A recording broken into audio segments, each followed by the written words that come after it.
Pak Presiden, seluruh anggota Dewan, bapak-bapak di Polri, di TNI, ya, dan seluruh rakyat Indonesia, dengarkan baik-baik.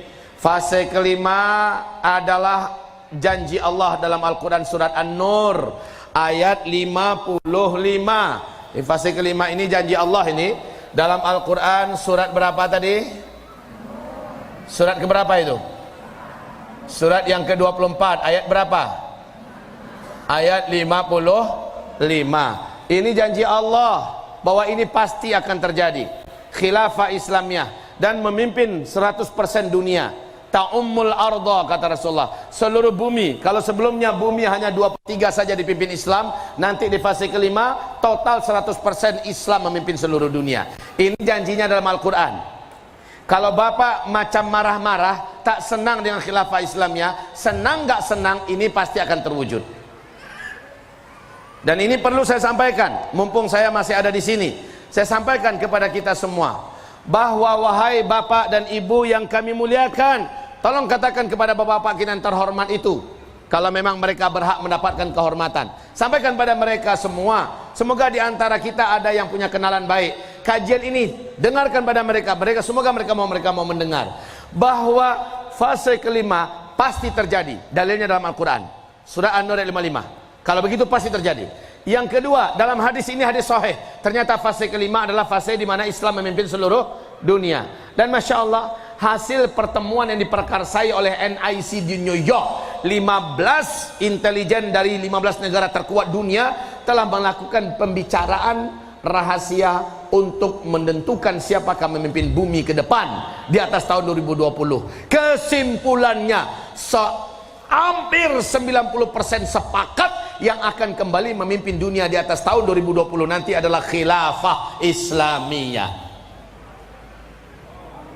Awal-awal yang mereka kaji Amerika, ternyata rontok. Amerika tak mungkin kuasa lagi memimpin dunia. Lalu Cina, mereka bahas Cina juga rontok. Mereka bahas yang ketiga dan juga rontok. Yang keempat, ketika mereka bedah yang keempat, maka akhirnya CIA yang mengumumkan di New York Times, majalah bergengsi Amerika Serikat, bahwa yang akan memimpin dunia nanti khilafah Islamiyah di atas tahun 2020 kembali ke tangan khilafah Islamiyah.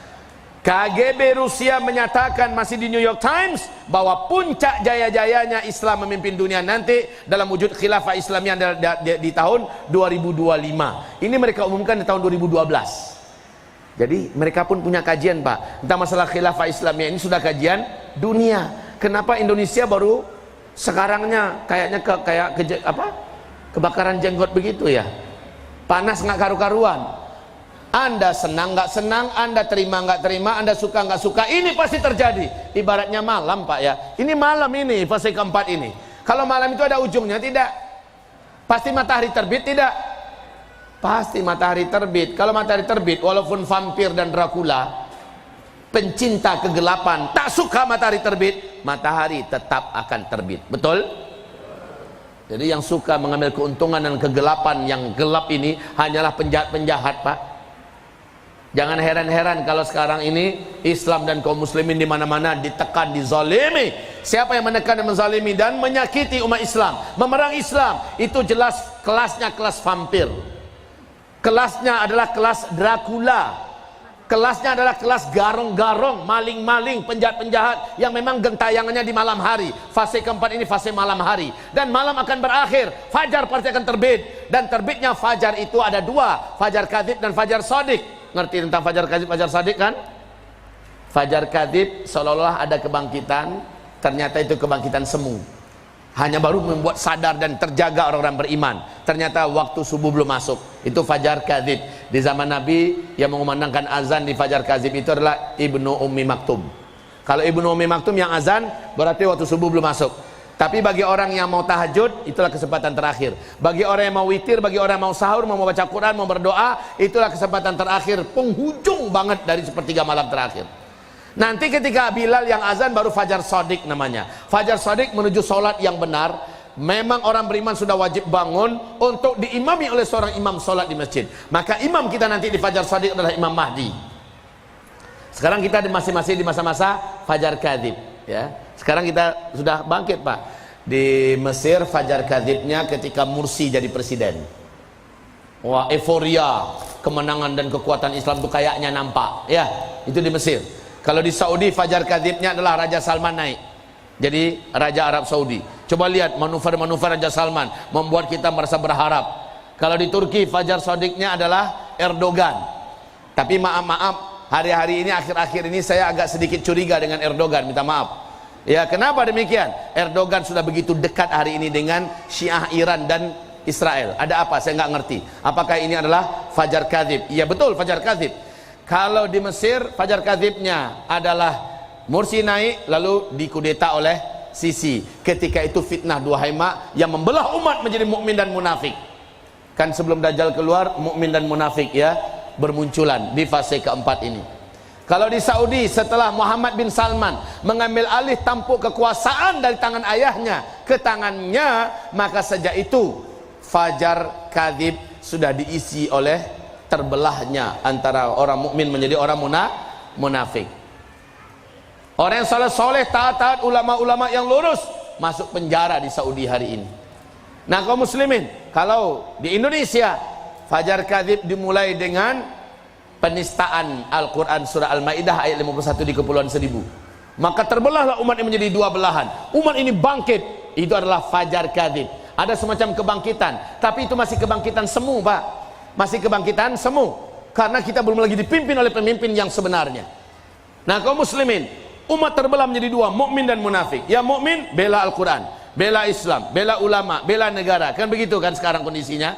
Sementara yang di sebelah sana munafik, betul-betul jadi munafik beneran. Mereka tidak malu-malu menampakkan jati dirinya, perbuatannya, kata-katanya. Ya, semua kelas yang dikatakannya, semuanya menampakkan jati dirinya. Sekelas siapa? Siapa? Iya, betul. Siapa lagi? Siapa lagi? Begitu banyak. Ini, bagus. Itu makhluk satu itu, Masya Allah. Saya nggak mau sampaikan, Pak, karena Bapak sudah tahu, Ibu sudah tahu siapa-siapa orangnya, munafik-munafik itu yang muncul di permukaan. Udah tahu semua kan? Ini nggak usah sebut. Kalau saya sebut nanti sikit saja saya dikadukan, berurusan lagi, Pak. Tapi kalau mereka yang dikadukan, berapa lapis pun kita mengadukan nggak akan digubris, Pak. Sebentar keluar ininya, apa tuh?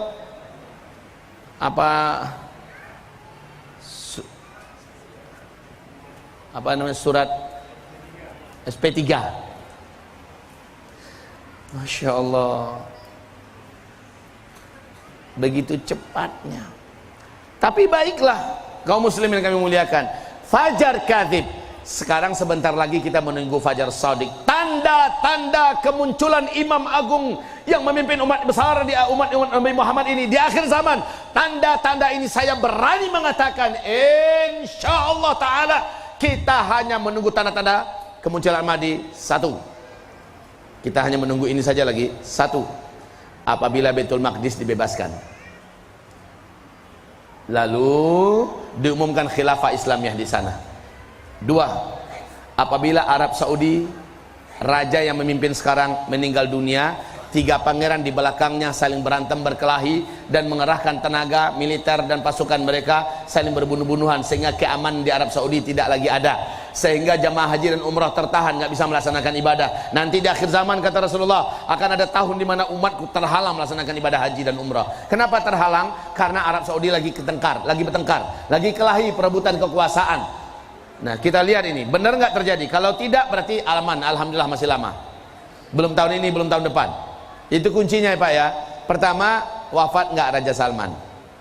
Yang kedua, kalau Raja Salman wafat, tiga pangeran yaitu Mut'ib bin Abdullah, Muhammad bin Salman dengan Khalid bin Talal, tiga orang ini kelahi nggak dalam perebutan kekuasaan memimpin Mekah, Madinah, Arab Saudi? Kalau iya terjadi, maka lanjutnya pada waktu yang sama, tahun yang sama, gempa-gempakah atau tidak Mekah, Madinah dan negeri sekitarnya? Kalau iya gempa-gempa, fix sudah. Pada tahun itulah Al-Mahdi muncul. Tapi jika tidak, maka belum. Ini adalah pertanda yang jelas saya sampaikan. Kemunculan Al-Mahdi ditandai dengan zuhurul Mahdi inda ikhtilafi ummati waz zalazil. Kemunculan Al-Mahdi itu nanti adalah ditandai dengan terjadinya perselisihan yang hebat di tengah-tengah umatku. Yang dimaksud oleh Nabi perselisihan hebat ini adalah perselisihan memperebutkan kekuasaan memimpin Mekah dan Madinah. Yang perselisihan itu adalah yaktatilu inda kanzikum, saling berbunuh-bunuhan 3 orang pangeran. Kita lihat, kalau iya disusul ini, Raja Salman meninggal, 3 pangeran saling berantem, kemudian Arab Saudi tidak aman, kemudian gempa-gempa, wazzalazil, dan tahun-tahun gempa. Pada tahun itulah munculnya Al-Mahdi. Kalau Al-Mahdi sudah muncul, itulah fajar shadiq, maka tidak ada yang mampu membendung kemenangan Islam. Semua bendera-bendera yang ada hilang, FPI hilang, MMI hilang, Hidayatullah hilang, semua bendera-bendera hilang, betul-betul menyatu dalam sebuah komando. Sang khalifah tertinggi umat Islam di akhir zaman sudah muncul di Mekah, dibaiat oleh ulama-ulama yang ada di Mekah dan seluruh dunia, dan ulama-ulama itu tidak pernah ada janjian sesama mereka untuk membaiat Al-Mahdi. Nah, kaum muslimin, saya hanya bersangka baik. Mungkin salah satu rahasia Allah hari ini menahan-nahan ulama kita, Habib kita di sana, Habib Rizik Syihab. Mungkin salah satu rahasianya Allah inginkan beliau mewakili kita semua dari Indonesia untuk berbaiat dengan Imamul Akbar umat Islam di akhir zaman, Imam Mahdi. Bisa jadi, Pak. Maulana Sa'ad hari ini bolak-balik tiap sebentar masuk Mekah, bahkan sudah buat rumah di Mekah. Pemimpin tertinggi jamaah tabligh hari ini, beliau pun sangat yakin sedang menanti-nanti kemunculan Imam Mahdi.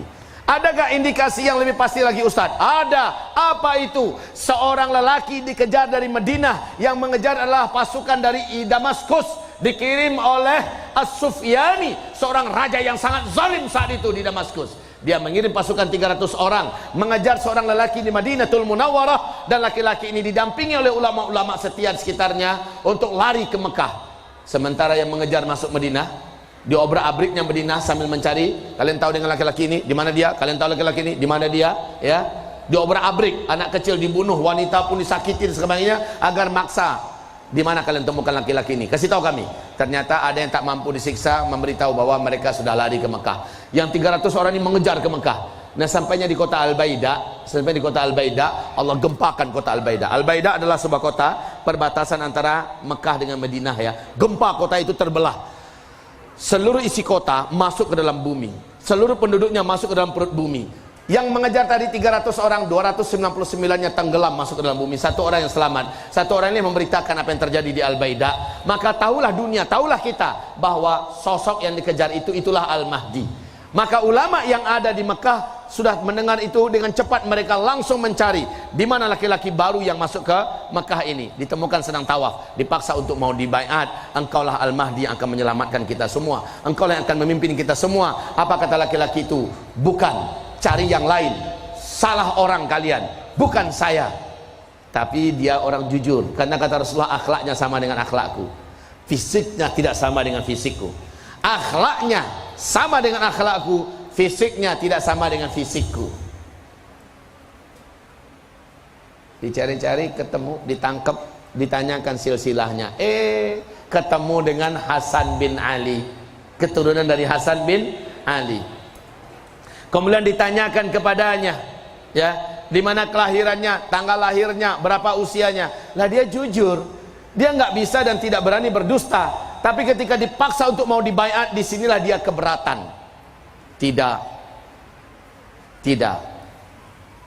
Cari fulan yang lain, cari fulan yang lain. Lalu terakhir apa kata para ulama? Hari sudah menjadi gelap. Apa kata para ulama? Kata Rasulullah, bahwa semua kezaliman yang ada di muka bumi ini hanya Allah angkat melalui engkau. Jika engkau tidak mau kami baiat, jika engkau tidak menerima baiat kami, engkau yang tanggung semua dosa para zalimin di muka bumi ini, karena engkau menolak untuk mengangkat kezaliman itu. Maka kaum muslimin, sang calon Al-Mahdi ini faham bahwa tidak ada lagi kesempatan untuk bisa melarikan diri. Maka ketika itu dia minta izin, biarkan satu malam ini saya bermunajat kepada Allah. Para ulama dan orang-orang beriman mengepung laki-laki ini dan membiarkannya bermunajat, berdoa kepada Allah. Maka satu malam itu fa aslahahu Allahu fi lailah, Allah mengupgrade-nya dalam satu malam. Dalam satu malam Allah masukkan kepadanya kemampuan memimpin. Dalam satu malam itu Allah masukkan kepadanya kemampuan untuk perang, kemampuan untuk berpolitik, kemampuan untuk menata ekonomi dunia, kemampuan untuk segala macam yang dibutuhkan oleh pemimpin besar yang hadir untuk menyelesaikan semua kemelut dan masalah di muka bumi. Allah masukkan dalam satu malam. Fa aslahahu Allahu fi lailah. Besok paginya di waktu duha beliau pun siap untuk dibaiat, maka dibaiatlah beliau. Pemerintah yang memimpin Mekah Madinah, yaitu pemerintah Arab Saudi, berang dan murka mendengarkan Al-Mahdi dibaiat di depan Ka'bah. Dengan cepat bala tentaranya dikerahkan untuk membunuh Al-Mahdi yang sedang dibaiat ini. Kita udah nyampe ini berita ke kita. Ustadz, apakah sampai berita Imam Mahdi itu dibaiat? Iya, sampai. Ustadz, berarti teknologi ketika itu masih ada. Entahlah.